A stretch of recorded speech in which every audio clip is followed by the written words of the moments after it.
Hey everybody, it's about 9 o'clock. Thought I'd kind of talk about this.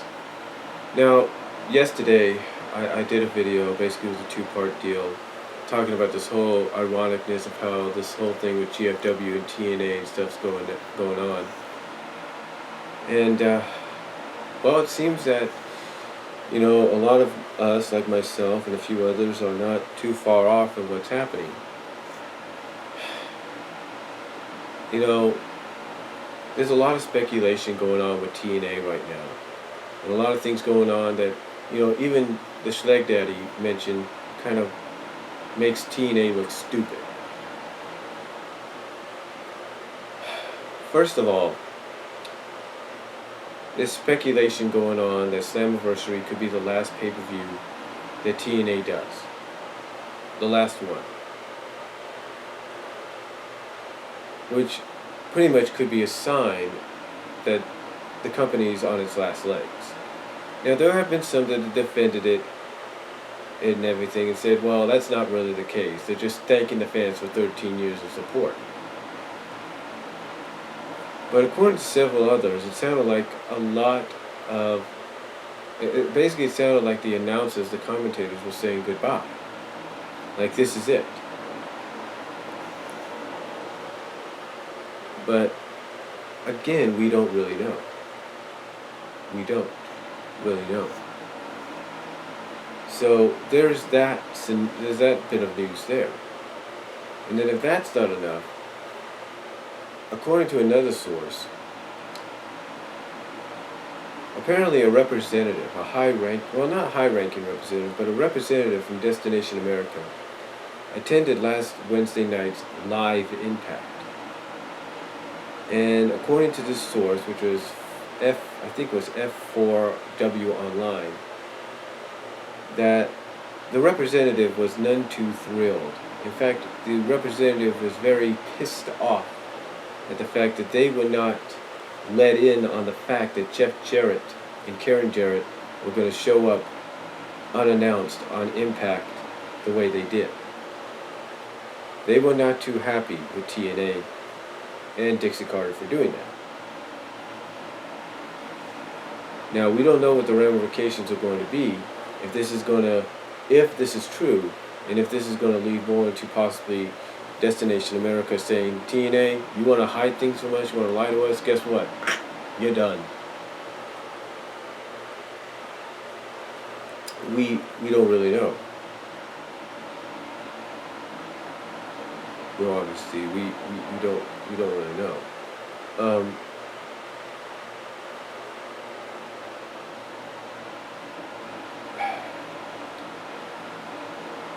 And if that's not enough either, there's reports and sources saying that all the recent releases from Magnus, James Storm, Austin Aries, maybe even Kong and Tyrell, are all part of this GFW Invasion angle.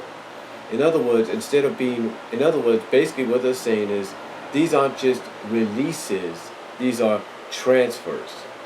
Kind of going back to what I talked about yesterday, and how I look at TNA, and how I feel TNA is looking at GFW as sort of the plan B, the backup plan for the men and women to have a place to go to should things really go south on a permanent basis,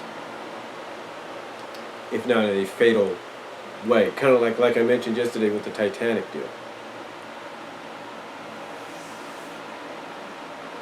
So, again, there's that.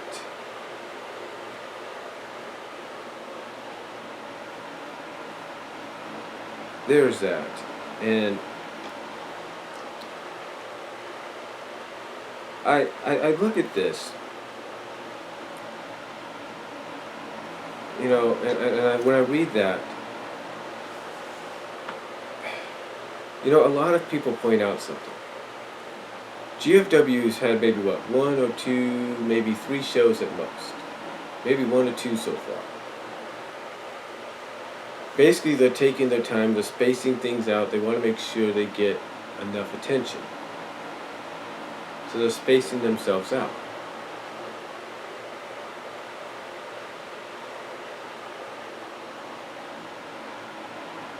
So by having maybe one or two so far, as far as I know, maybe I think they had a second one already. I'm not really sure. Maybe it's just been one. I don't know. But I know they got several coming up. I know they got tapings next month in Las Vegas. But it makes you wonder. Makes you wonder what's going on here. Some fans that read these articles, when they heard about this whole recent releases being all part of the invasion angle, and how Storm and Magnus and Mickey and maybe even Kong and Tyrell are being transferred over in actuality instead of just being flat out released. Some fans, in fact, one fan pointed out, and I quote, how can someone invade their own company? Doesn't make sense. Basically pointing out, like, with James Storm and Magnus going to GFW, it's like, how can they invade TNA when technically all they're doing is being transferred over, and in a sense, because all these releases are just storyline based. Because that's what it sounds like. That's basically what it sounds like, is the releasing of some of these men and women out of TNA is more storyline based releases to transfer them over to GFW to make them part of this invasion angle. And like I said, one fan mentioned, well, how does it make sense if someone is gonna, what sense does it make for someone to invade their own company when they're technically still under contract to them? It doesn't. It doesn't make sense, and that's one thing that when you look at TNA, and you gotta check out Jeff's video on TNA and its stupidity, how stupid TNA can be. It's like, seriously, you're gonna do an invasion angle, and one of the main invaders from GFW you're gonna have is someone that technically, in a sense, is still under contract to you. It doesn't make any sense. It really doesn't. And another thing about this invasion angle that they're doing, it's all started basically with Jeff winning the King of the Mountain match, which some have speculated he's going to take the King of the Mountain Championship and convert it into Global Force Wrestling World Championship. So there's that. But everybody's looking at this Global Force Wrestling, this whole invasion, as there's no point in it. Because some of the people you're going to have come in and invade are not just going to be people that just basically got transferred over and are technically still part of Impact Wrestling. But you're going to have an invasion with people fans barely know of, and only will probably recognize because of the brief time in other promotions like Ring of Honor and maybe even WWE. In fact, I guarantee you the two most recognizable out of there, no doubt about it, is going to be PJ Black and Cliff Compton. That's it. And maybe even Chris Mordesky. Those are going to be the three most recognizable ones. And if I want to do an invasion angle, I depend on those three to be my top three people to do it. But still, it's like I don't think TNA knows what they're doing. I mean, if you want to take a look at some kind of a silver lining, it is nice that they're trying to help GFW get more exposure so that people will go out and watch the shows. But still, it just doesn't make sense. Hence, to have an invasion angle with a company that's barely started. That barely has got its foot in the store. It's only had maybe one or two shows so far. Has drawn together maybe 150, maybe 200 people to each, which is a combined 300 or 400 people for each show, attendance-wise combined. And you want to do an invasion angle with them because you think it's going to either help you and get Destination America to keep you on, or it's going to help expose GFW more so to the world so that maybe Destination America would take them on in case they do end up canceling you.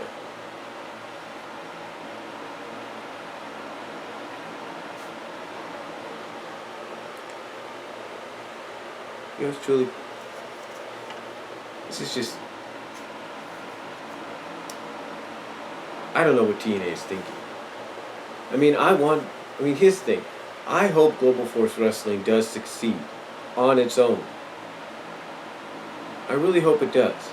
I mean, they got everything set in place. They have TV tapings ready to go in next month in Las Vegas at the Orleans Arena. They have a decent, not a big roster, but a decent sized roster. They can do talent exchanges with other promotions around the world, those that they've affiliated with. What's the point of doing this with TNA? They have the resources to do things on their own. They don't need TNA's help, but yet TNA wants to make this deal with them that, hey, we can give you more exposure. Maybe we can get Destination America to bring you on in case they can us. But let's do an invasion angle, so maybe we'll at least have one shot to at least one more chance to either stay relevant or go out in a blaze of glory.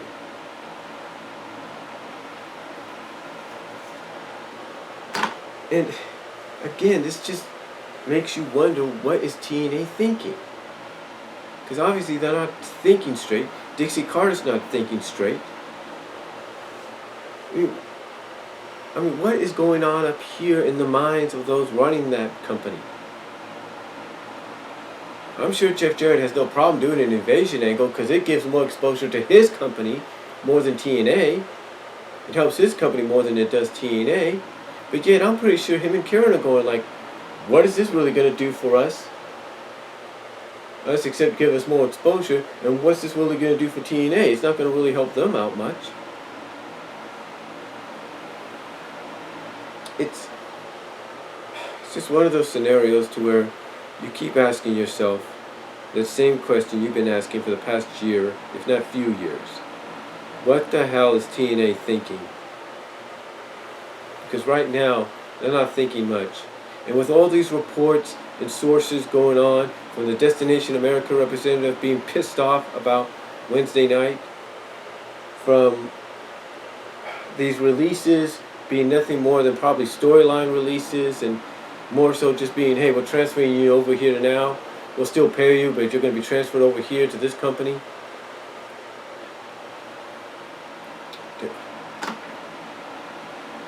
The Slammiversary probably being the last pay-per-view they ever do. It's like, what is with them? I mean, they didn't even, yes, they addressed the audio issues, but yet they can't even make sure everything is set and ready to go for one of the big pay-per-views of the year, one of the big two now, I guess you could say. I mean, if you want to look at Big Four, it doesn't really make any sense, seeing as though Lockdown's been reduced to a two-part Impact Wrestling special, 2 parts that is, a 2-part weekly Impact Wrestling special, or specials. Same with Genesis, same with Destination X, same with Hardcore Justice. So you can't technically say there's Big Four anymore, there's only Big Two, if that. And you think for their anniversary show, they would at least change up the ring apron. Maybe even the ring ropes or something. Go back to the red ring ropes around the 6-sided ring with the TNA in the middle, with the T, the N, and the A on the turnbuckles. On each turnbuckle, the T on one, the T on the top one, the N on the other one, and the A on there, and maybe have the Impact Wrestling logo on the other turnbuckles, kind of like across from each other, and maybe even drape down, and maybe use the ring aprons for TNA on one side, Impact on the other, Slammiversary on maybe 2 sides, so at least people know it's freaking Slammiversary. But yet you don't do it. You don't do it.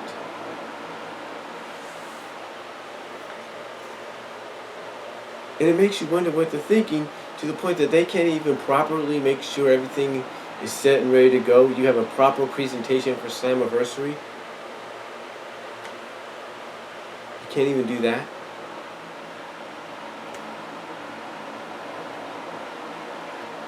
I don't know.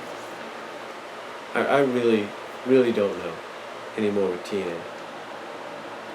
Again, it makes you wonder, what are they thinking?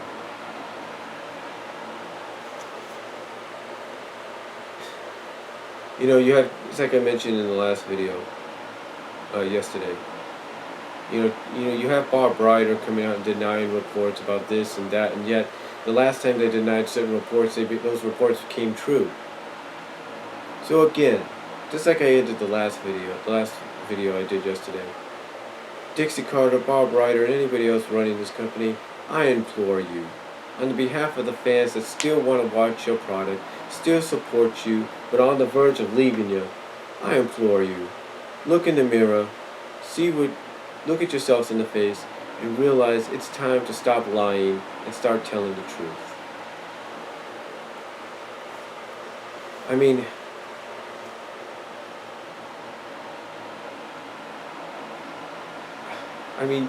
you have the president, the owner of the company, coming out and telling the fans stop hating. And yet this owner and president of this company, according to some people, is now more focused on a new reality show she's doing than she is Impact Wrestling. Kind of tells you what her priorities is, and tells you basically how she's really felt about the whole wrestling business in general.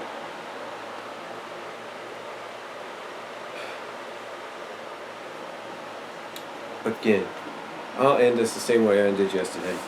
Bob Ryder, Dixie Carter, I implore you, stop lying and start telling the truth.